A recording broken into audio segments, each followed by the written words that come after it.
Hello बच्चों, welcome to चंचल निवास classes. सब बच्चे कैसे हैं? बिल्कुल बढ़िया।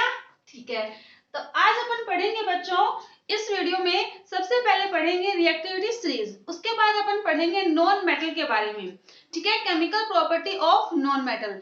अपन ने पिछले वाले वीडियो में केमिकल प्रॉपर्टी ऑफ मेटल के बारे में बच्चों कंप्लीट डिस्कशन कर लिया है। ओके, आज अपन इस वीडियो में कंप्लीट करवा देंगे केमिकल प्रॉपर्टी ऑफ मेटल के बारे में डिस्कस हो जाएगा अपना। तो देखो रिएक्टिविटी सीरीज के बारे में देखते हैं कि जो अपनी रिएक्टिविटी सीरीज है वो कैसे क्या होंगी। ठीक है, सबसे पहले आपको बच्चों जो ये स्टेप बाय लिख रखा है 1 2 3 4 5 6 7 8 9 10 11 12 है 13। ये 13 जो मेटल है वो आपको याद रखनी होंगी। 13 मेटल बच्चों आपको क्या रखनी होगी, याद रखनी है। ठीक है, सिंबल्स आपको पता है सब बच्चों को, मैंने यहाँ लिख भी दिए हैं। ओके, ये आपको याद रखनी होंगी। अब मैंने बताया था कि कोई चीज अगर मोर रिएक्टिव है उसके साथ अपन पोटेशियम, सोडियम, कैल्शियम, मैग्नीशियम इनके साथ रिएक्शन करवा रहे हैं तो वो कोल्ड वाटर के साथ रिएक्ट करेंगी और वो आसानी से क्या हो सकती है, रिएक्शन कर सकती हैं किसी भी मेटल के साथ। ठीक है, ओके। नेक्स्ट अपन देखते हैं कि मैंने बताया था कि हॉट वाटर मान लेते हैं कि एल्यूमिनियम, जिंक, आयरन। ठीक है, इन सब के साथ। इसके बाद बच्चों होता है अपने पास, इन सब की बात करते हैं। ये डिक्रीजिंग ऑर्डर की बात हो रही है कि लिस्ट रिएक्टिव है, लिस्ट रिएक्टिव होंगे तो क्या होगा इनमें, न तो ये कोल्ड वाटर के साथ रिएक्ट करेंगी, न ही हॉट वाटर के साथ रिएक्ट करेंगी, न ही ये डाइल्यूट एसिड के साथ रिएक्ट करेंगी। ओके, तो आपको ये बात ध्यान रखनी है बच्चों। इसमें मेन इंपॉर्टेंट जो चीज है वो यही है कि आपको ये जो सीरीज है ये याद रखनी होंगी। स्टेप बाय स्टेप कंप्लीट जितने भी मेटल हैं उन सब के बारे में आपको पता होना चाहिए कि के जो सिंबल है वो किसका होता है बच्चों, पोटेशियम का, sodium Na, calcium, magnesium, aluminium, zinc, iron, lead, hydrogen, copper, mercury, silver and gold. अब देखो बच्चों जो सिल्वर और गोल्ड है उनमें आपको एक दिक्कत आ सकती है, एक प्रॉब्लम हो सकती है। कौन सी, कि जैसे कि सिल्वर है, अभी तो आपको पता चल गया है कि सिल्वर का जो सिंबल होता है वो Ag होता है और जो गोल्ड का सिंबल है वो Au होता है। बट कई बार क्या होता है कि आप लोगों को ध्यान में नहीं रहती चीजें और आप लोग क्या कर देते हो, जो सिल्वर का सिंबल है वो लिख देते हो Au और गोल्ड का Ag। बट ये गलत है, आपको ये चीजें याद रखनी है कि जो सिल्वर है उसका सिंबल Ag होता है और इसका Au होता है। ठीक है बच्चों, यहाँ तक आप नोट कीजिए। नेक्स्ट अपन पढ़ेंगे कि chemical property of non metal के बारे में। ठीक है, किसके बारे में पढ़ेंगे, chemical property of non metal के बारे में। ओके, ठीक है, यहां तक आप नोट कर लीजिए। नेक्स्ट अपन देखते हैं नॉन मेटल के बारे में। नेक्स्ट देखते हैं chemical property of non metal. किसके बारे में डिस्कस करेंगे बच्चों, कि chemical property of non metal. अपन ने पिछली वीडियो में देख चुके हैं कि केमिकल प्रॉपर्टी ऑफ मेटल के बारे में डिस्कशन कर चुके हैं। ठीक है, आई होप सब बच्चों को जो physical property of non metal के बारे में मैंने बताया है वो सबको समझ में आ गया है। ठीक है, ओके। अब देखते हैं बेटा, एक बात समझो कि जो नॉन मेटल होते हैं वो हाईली इलेक्ट्रोनेगेटिव होते हैं, हाईली इलेक्ट्रोनेगेटिव चार्ज होता है। और मैंने मेटल के बारे में क्या बताया था आपको, कि क्या होते हैं कि जो मेटल होते हैं वो लो पॉजिटिवली चार्ज होते हैं। ठीक है, इलेक्ट्रो पॉजिटिवली चार्ज मिलता है उनके अंदर। ठीक है, मैंने बताया भी था कि आपको एटम के बारे में बताया था, उसके बाद उनकी जो सेल्स होती हैं उनमें आउटर जो इलेक्ट्रॉन्स होते हैं उनमें मैंने फिल करके बताया था। यहीं भी यहाँ पर भी ये चीज की जाएगी, पर सबसे पहले अपन देख लेते हैं कैसे रिएक्शन करते हैं। ठीक है बच्चों, यहाँ देखो कि जो non metal are highly electronegativity in nature, मैंने बता दिया कि क्या होता है कि जैसे कि क्लोरीन, उसपे जो चार्ज होता है वो क्या होता है, माइनस का, नेगेटिव होता है। ठीक है, ऐसे ही अपन और भी देखेंगे तो उनमें भी अलग अलग अपने को मिलेंगे, जैसे कि फ्लोरीन। ठीक है, उसमें भी क्या होता है, नेगेटिव चार्ज मिलता है अपने को। ठीक है, अब नेक्स्ट देखो यहाँ पर आगे लिख रखा है कि they have a tendency of gain electron. Electron को क्या करते हैं, गेन करते हैं। ठीक है, लेते हैं इलेक्ट्रॉन्स को। जब इनको लगता है कि हमारी कमी पड़ रही है इलेक्ट्रॉन्स की तो वो गेन करना स्टार्ट करते हैं, लेना स्टार्ट कर देते हैं। ठीक है बच्चों, आगे देखो इन दिस हाँ, वैलेंस सेल का मतलब होता है जो आउटर जो सेल होती है किसके अंदर बच्चों, यहाँ पर देखो ये मैंने बताया था सेंटर, जिसके अंदर प्रोटॉन और न्यूट्रॉन्स होते हैं, ठीक है। उसके बाद मैंने बताई थी अपने पास 4 सेल्स होती है, ठीक है। इसको बोलते हैं के, इसको बोलते हैं एल, इसको एम, ये हो गया अपने लिए एन, ठीक है। इन सब में क्या भरे जाएंगे, इलेक्ट्रॉन्स फिल करते हैं अपन, क्या बोलेंगे इनको, इलेक्ट्रॉन्स इनके अंदर फिल करते हैं, इसको बोलते हैं वैलेंस सेल, ठीक है। और ये क्या करते हैं, नियरेस्ट होते हैं, मतलब बहुत ही नजदीक जाते हैं कि इक्वल अपना बैलेंस करने के लिए नोबल जो गैस होती है उनके इक्वल कॉन्फ़िगरेशन रखने की कोशिश करते हैं। जैसे कि क्लोरीन का बताएंगे अभी आपको, जस्ट एक बार अपन क्या कर लेते हैं, रिएक्शन विद ऑक्सीजन के बारे में देख लेते हैं, उसके बाद अपन आपको ये बताएंगे कि जो क्लोरीन होती है वो कैसे नियरेस्ट कॉन्फ़िगरेशन होती है नोबल गैस की, ठीक है बच्चों। ओके, एक बार इसको यहीं पर रहने दो, करते हैं इसको। देखो यहाँ पर देखो कि रिएक्शन विद ऑक्सीजन जो नॉन मेटल होती है वो रिएक्ट करती है ऑक्सीजन के साथ, तो ऑक्साइड फॉर्म होता है अपने पास बच्चों। क्या होती है, ये एसिडिक होते हैं या न्यूट्रल होते हैं, ठीक है बच्चों।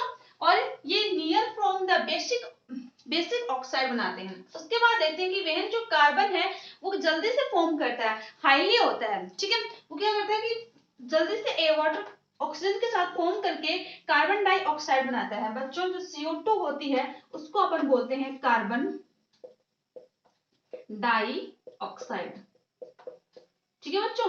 ये क्या होती है, कार्बन डाइऑक्साइड। ओके, अब देखो यहाँ पर कि अपने पास एक एग्जांपल और देखा है CO, इसको क्या बोलेंगे, इसको बच्चों अपन बोलेंगे कार्बन मोनो ऑक्साइड, ठीक है। क्या बोलेंगे बच्चों, कार्बन मोनो ऑक्साइड। इसकी जो अपने को रिक्वायरमेंट होती है वो बहुत ही कम होती है, ठीक है। और इसकी क्या होती है, अपने को ज्यादा जरूरत होती है, ठीक है। अब देखो जो क्या है अपने पास, phosphoric react with oxygen, oxygen के साथ क्या करता है, रिएक्ट करता है, उससे अपने को क्या मिलता है, पेंटा ऑक्साइड फॉर्म होता है। ये देखो P+O2 इक्वल टू बनता है P2O5। अब आप कहोगे कि मैम ये P2O5 कैसे बनता है, कैसे फॉर्म होता है, ठीक है। Pk5 कैसे होते हैं, ये सभी अभी देखते हैं। अभी आप 2 मिनट के लिए क्या करो बच्चों कि नोट कर लो या फिर स्क्रीनशॉट ले लो इस चीज का, ठीक है। उसके बाद बताते हैं आपको कि जो वैलेंस सेल होते हैं उसमें इलेक्ट्रॉन्स कैसे अपन फिल करते हैं।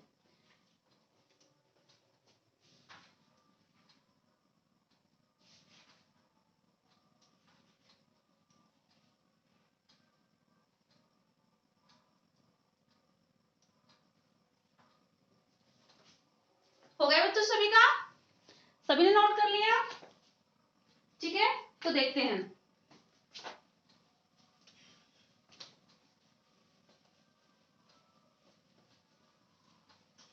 मान लीजिए अपने पास 2 चीजें हैं, ठीक है। स्टार्ट करते हैं अपन, सबसे पहले बात करते हैं सोडियम की, उसके बाद करेंगे अपन क्लोरीन की बात करेंगे, ठीक है। सबसे पहले मेरे को ये बताइए कि इनका एटॉमिक नंबर कितना होता है, सोडियम एंड क्लोरीन का, ठीक है। सोडियम का जो एटॉमिक नंबर होता है वो होता है 11, इसका होता है 17, ठीक है बच्चों। अब देखो अपन बनाते हैं, सब बच्चों ने पढ़ा होगा 9th क्लास में, अगर किसी बच्चे ने ध्यान से नहीं देखा, पढ़ाई नहीं की क्लास के अंदर, ठीक है। क्या करते हैं कि बच्चे सोचते हैं कि 9th क्लास का क्या पढ़ेंगे अपन, 10th क्लास का पढ़ लेंगे, ठीक है ना। तो उसमें क्या आती है, आप लोगों को थोड़ी सी प्रॉब्लम्स आती हैं, क्योंकि आपको ज्यादा देखना पड़ता है, पीछे का थोड़ा कवर अप करना पड़ेगा, उसके बाद ही आपको चीजें समझ में आने लगेंगी, ठीक है। रेटाफिकेशन करने से कुछ नहीं होता। जब आपको यही नहीं पता होगा कि टेंडेंसी ऑफ गैर इलेक्ट्रॉन कैसे करेगा, कि ये हाईली इलेक्ट्रोनेगेटिविटी इन नेचर का कैसे होता है, ठीक है।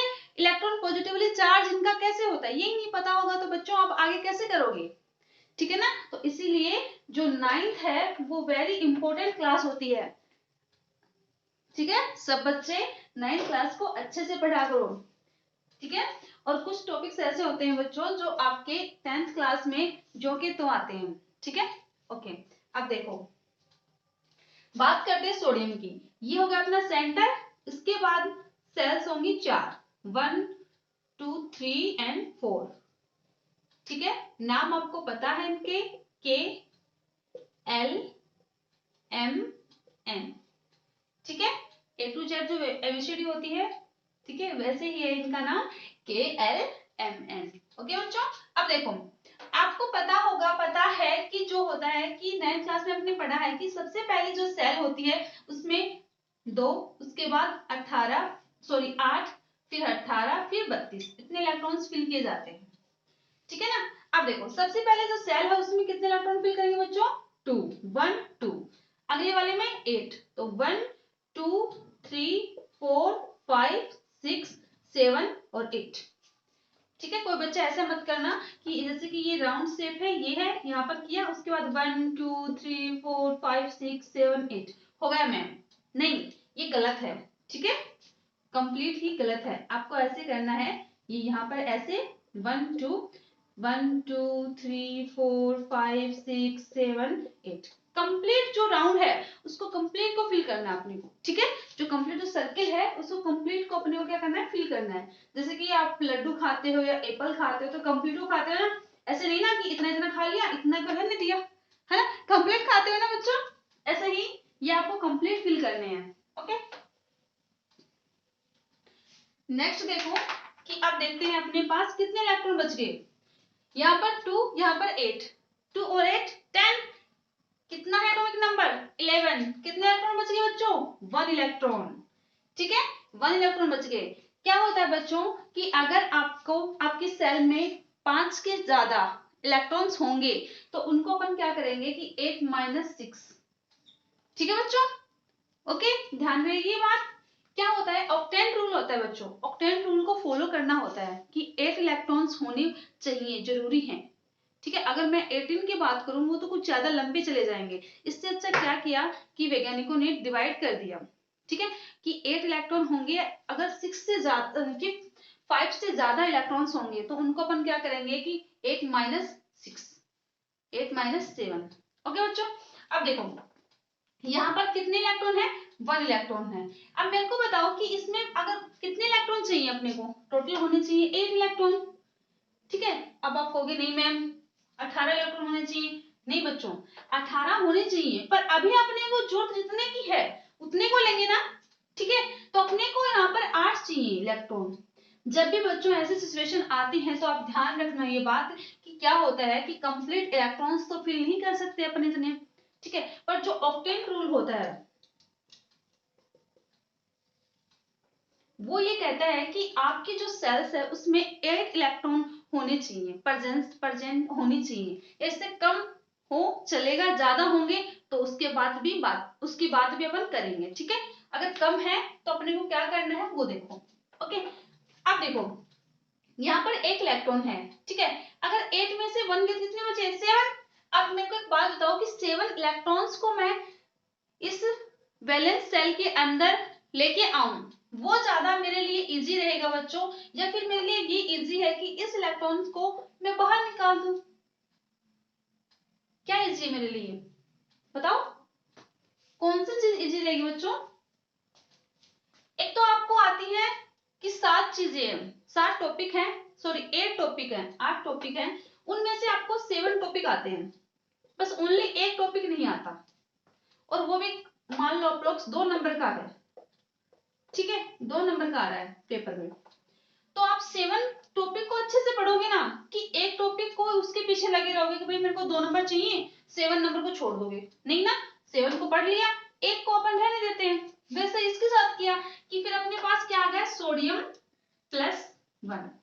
ठीक है ना, मैंने यहाँ पर क्या कर देंगे, यहाँ पर अलग अपन ने दिखा दी कि ये अपन ने अपने पास एक इलेक्ट्रॉन है। ठीक है, वैसे किसके साथ करेंगे? क्लोरीन के साथ करेंगे। अब क्लोरीन के बारे में देखते हैं बच्चों कि क्लोरीन को अपन कैसे करेंगे। समझ में आ जाएंगे जिन बच्चों ने 9th क्लास में अच्छे से पढ़ा है उनको सबको क्लियर हो जाएंगी चीजें, जिन्होंने नहीं देखा नहीं पढ़ा उनको भी क्लियर हो जाएंगी। बस इतना ध्यान रखना कि यहाँ पर 8 इलेक्ट्रॉन होंगे, उसके बाद से कितने करते जाओ। और बच्चों यहाँ पर 18 इलेक्ट्रॉन होने के बाद ही आप अगली सेल में, अगली जो सेल है उसके अंदर आप इलेक्ट्रॉन को फिल करोगे, उससे पहले नहीं करना आपको। ठीक है, वो क्या हो जाएगी आपके लिए? गलत होगी। आगे देखो जो क्लोरीन है उसमें देखते हैं, यहाँ पर ये सेंटर, उसके बाद इलेक्ट्रॉन सेल्स लेते हैं अपन, ये देखो। ठीक है, तो देखो 17 है यहाँ पर, सबसे पहले 2 इलेक्ट्रॉन, फिर 8, 1 2 3 4 5 6 7 और 8 हो गए 8 इलेक्ट्रॉन। 2 और 8 10 इलेक्ट्रॉन, बचे कितने 7, 1 2 3 4 5 6। अच्छा मैंने भी ये गड़बड़ कर दी है ना, कि मैम आप हमें कह रहे थे, आप ही ने ये कर दिया कि एक जगह सारे इलेक्ट्रॉन को फिल कर दिए। कोई नहीं, सही कर देंगे। 1 2 3 4 5 6 और 7 इलेक्ट्रॉन हो गए यहाँ तक। ठीक है, अब बताओ कि इसको अपना जो अष्टक है बच्चों वो पूर्ण करने के लिए कितने इलेक्ट्रॉन की रिक्वायरमेंट है, 1 इलेक्ट्रॉन की। और ये क्या है 5 से ज्यादा इलेक्ट्रॉन है ना, तो 8 माइनस 7 कितने आएगा बच्चों 1। ठीक है, माइनस क्या है ना, एक इलेक्ट्रॉन को अपन को जरूरत है तो गेन करेंगे ना, एक इलेक्ट्रॉन को लेंगे, एक इलेक्ट्रॉन को कि भाई मेरे को एक इलेक्ट्रॉन चाहिए, मेरे को दो। ठीक है, जल्दी से मेरे को दो, मेरे को भूख लगी है, एक रोटी और दो मेरे को, है ना, ऐसे करते हो ना। तो वैसे देखो इसमें होगा कि एक इलेक्ट्रॉन को अपन गेन करेंगे तो वहां पर चार्ज कैसा आएगा बच्चों, नेगेटिव चार्ज आएगा। तो क्लोरीन पे जो चार्ज होता है वो क्या होता है, नेगेटिव चार्ज होता है। और बच्चों इसकी आउटर जो सेल है उसमें कितने इलेक्ट्रॉन होते हैं प्रेजेंट बच्चों, 7 इलेक्ट्रॉन। और जो सोडियम है उसकी जो आउटर सेल है उसमें कितने इलेक्ट्रॉन प्रेजेंट होते हैं बच्चों, इसमें 1 इलेक्ट्रॉन। ठीक है, और इसमें कितने होते हैं 7। ठीक है, अब देखो कि कैसे बनाते हैं अपन। यहाँ पर लिखा अपन ने सोडियम, यहाँ लिखेंगे अपन क्लोरीन।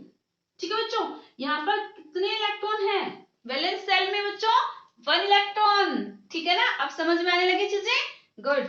अब देखो यहाँ पर कितने इलेक्ट्रॉन है, 7 इलेक्ट्रॉन है, तो यहाँ लिखेंगे अपन 1 2, ठीक है 3 4 5 6 और ये हो गया अपने लिए 7।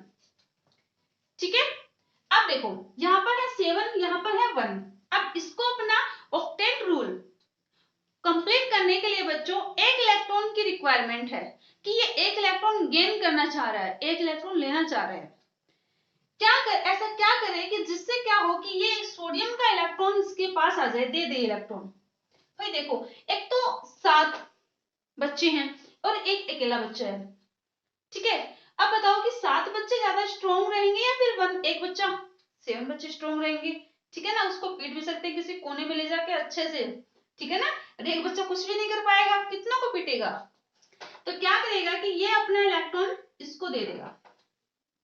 ठीक है, तो देखो 1 2 3 4 5 6 7 8, तो इसने अपना क्या किया बच्चों, स्टेप कंप्लीट कर लिया, ऑक्टेट रूल फॉलो हो गया यहाँ पर। ठीक है, तो देखो पहले जो सोडियम था अपने पास वो कितने हो गए 2 8 1। ठीक है ना, क्लोरीन के देखो बच्चों यहाँ पर 2 8 7। ठीक है ना, ये बात ध्यान देंगे आपको। अब पता चल गया है कि जो हाईली इलेक्ट्रोनेगेटिविटी इन नेचर होते हैं, जो टेंडेंसी रखते हैं गेन इलेक्ट्रॉन की। ठीक है, और ये जो होते हैं नीलिएस्ट होते हैं नोबल गैस कॉन्फ़िगरेशन के लिए। अब देखो इसको एक इलेक्ट्रॉन मिलते ही क्या हो जाएंगे, नोबल गैस के इक्वल हो जाएंगे ना। ठीक है, 8 इलेक्ट्रॉन हो जाएंगे। यहां तक बात समझ में आ गई, ओके। अब आप कहोगे कि मैम फास्फोरस का बताओ हमें, ये तो आपने बता दिया। चलो बच्चों फास्फोरस का बता देते हैं कैसे होगा। देखो जो फास्फोरस है बच्चों वो कितने नंबर पे आता है, फास्फोरस है बच्चों वो कितने नंबर पे आता है, वो आता है बच्चों 15 नंबर पर। कितने नंबर पे आता है, 15 नंबर पर। एटॉमिक नंबर कितना होता है बच्चों इसका, 15। ठीक है, अब देखो वापस से अपन वही करेंगे कि यहाँ पर होंगे प्रोटॉन और न्यूट्रॉन, उसके बाद ये सेल्स हो गई अपनी 1 2 3 4।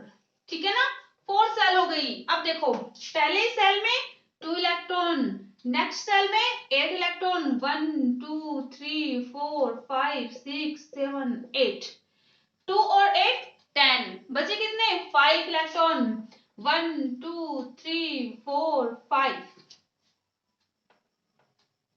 कितने हो गए बच्चों 5 इलेक्ट्रॉन हो गए।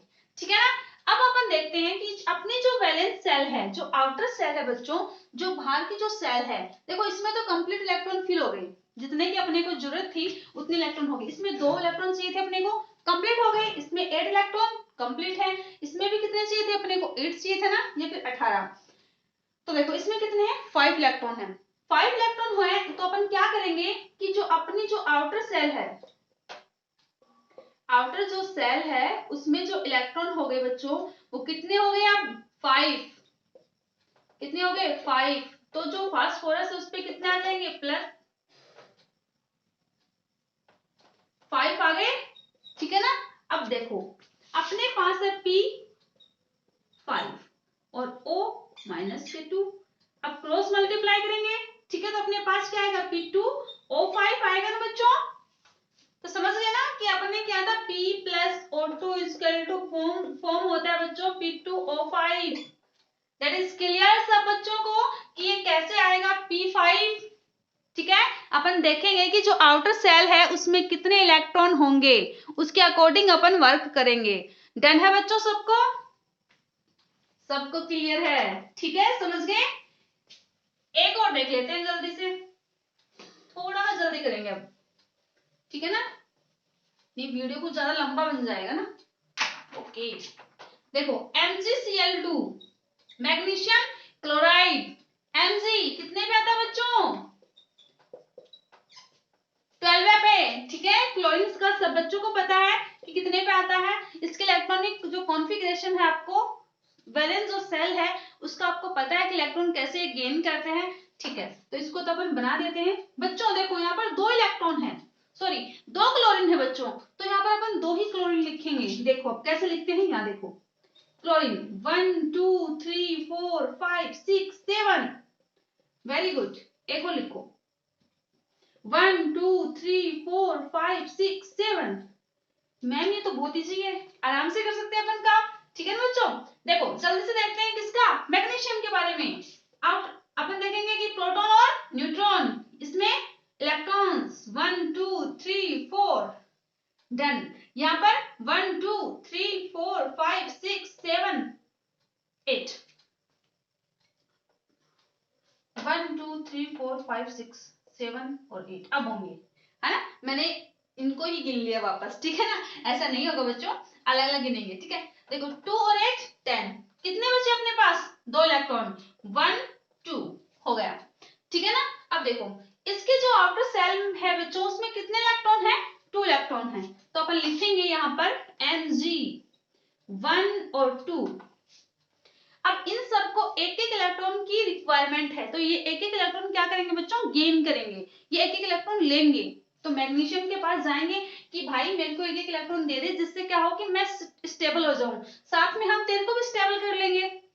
ओके बच्चों, ये इलेक्ट्रॉन लेते क्यों है, इसलिए ले रहे हैं कि जिससे क्या हो कि इलेक्ट्रॉन ये चाह रहा है कि भाई मैं, जो क्लोरीन है वो चाहता है कि मैं स्टेबल हो जाऊं, मैं स्थायी हो जाऊं, मैं एक जगह पे रुक जाऊं। अब मैं नहीं चाहता कि बार बार मैं भीख मांगता रहूं कि तू दे, एक बार तू दे, है ना।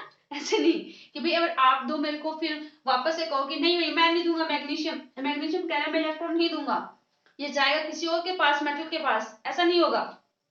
सुनो अब देखो, अब अपन बात करते हैं यहाँ पर कि ये क्या करेगा, ठीक है भाई ले ले, मेरे पास है मैग्नीशियम के पास इलेक्ट्रॉन 2 है, तो कोई नहीं आप लोग ले लो, मेरे को तो स्टेबल होना है, ठीक है, मैं तो कैसे भी हो जाऊंगा। ओके तो कहा ठीक है भाई हम कर लेते हैं तुझे, ये उसने कर लिया। तो देखो इसके 8 इलेक्ट्रॉन कंप्लीट, इसके भी 8 इलेक्ट्रॉन कंप्लीट हो गए ना बच्चों। तो ये दोनों क्या हो गए, कंप्लीट इक्वल हो गए, सेम सेम हो गए ना, बैलेंस हो गए, बैलेंस होने के साथ साथ स्टेबल हो गए। तो आपको समझ में आ गया ना कि नॉन मेटल होते हैं वो हाईली इलेक्ट्रोनेगेटिव इन नेचर के होते हैं, ठीक है। और जो इलेक्ट्रॉन है वो क्या करते हैं, गेन करते हैं वैलेंस सेल से, ठीक है। और ये नियरेस्ट आ जाते हैं किसके, नोबल गैस कॉन्फ़िगरेशन पर, ठीक है बच्चों। यहाँ तक सब बच्चों को क्लियर है, यस सब बच्चों को क्लियर है, ठीक है ना। ये जरूरी नहीं है कि आप इनको ऐसे लिखो, इनको आप ऐसे भी कर सकते हो, क्रॉस भी लिख सकते हो। नेक्स्ट देखते हैं बच्चों reaction with water. Reaction with water में आप ध्यान रखना, चाहे रिएक्शन विद वाटर हो या रिएक्शन विद डाइल्यूट एसिड हो, इन सब में क्या होगा बच्चों की do not react with water, ठीक है, और do not react with dilute solution. ये न तो वाटर के साथ रिएक्ट करेंगी और न ही डाइल्यूट सॉल्यूशन के साथ रिएक्ट, डाइल्यूट एसिड के साथ रिएक्ट करेंगे, ठीक है बच्चों। तो ये आपको ध्यान में रखना है। बाकी वैसा का वैसा ये नो रिएक्शन, कोई भी रिएक्शन यहाँ पर नहीं होगी। और इसमें क्या होगा, जो मोर रिएक्टिव नॉन मेटल है वो डिस्प्लेस ए लेस रिएक्टिव, ये क्या होंगे कि डिस्प्लेस हो जाएंगे किसके द्वारा, लेस रिएक्टिविटी जो मेटल होंगे उनके द्वारा। ठीक है बच्चों, तो यहाँ तक आपको बातें समझ में आ गई हैं। तो आज अपना क्या हो गया कि रिएक्टिविटी सीरीज देख लिया आप लोगों ने, और metal chemical property of non metal के बारे में आज कंप्लीट डिस्कशन अपन ने कर लिया। तो आज अपना यहाँ पर कंप्लीट हो गया, किस किस के बारे में अपन ने पढ़ लिया। जब जितने भी वीडियो अपन ने देखे हैं, सबसे पहले पढ़ा अपन ने फिजिकल प्रॉपर्टी के बारे में, मेटल व नॉन मेटल के बारे में बच्चों। उसके बाद अपन ने पढ़ा कि क्या होती है कि केमिकल प्रॉपर्टी के बारे में अपन ने कंप्लीट डिस्कशन कर लिया। ठीक है, और रिएक्टिव सीरीज के बारे में देख लिया। आगे अपन नेक्स्ट वीडियो में नेक्स्ट टॉपिक के बारे में डिस्कस करेंगे। आज के लिए इतना ही। ठीक है, टाटा बाय बाय। ओके, यहाँ तक नोट कर लीजिए सभी बच्चे। डन है सब, बढ़िया, ठीक है।